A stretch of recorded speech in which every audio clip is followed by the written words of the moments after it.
السلام عليكم ورحمة الله وبركاته. في أبرز العناوين: مسيرة في ألمانيا تدعم التفاوض مع روسيا.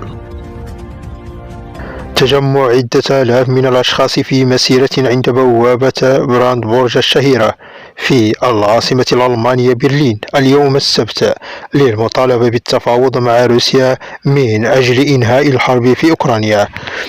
وقبل انطلاق المسيرة بوقت قصير، أشارت تقديرات الشرطة إلى أن عدد المشاركين يبلغ مبدئيا نحو 5000 شخص مع استمرار الإقبال القوي. وقالت الشرطة أن المسيرة خلت حتى الآن من وقوع حوادث. وفي المقابل، أشارت تقديرات منظم المظاهرة إلى أن عدد المشاركين لا يقل عن 10,000 شخص.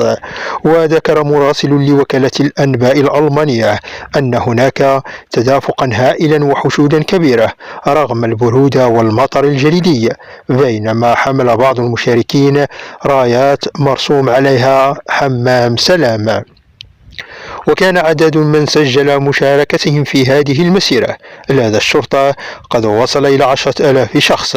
وقال متحدث: ليس من المستبعد أن يزيد العدد عن ذلك، مشيرا إلى أن الإقبال سيعتمد على حالة الطقس.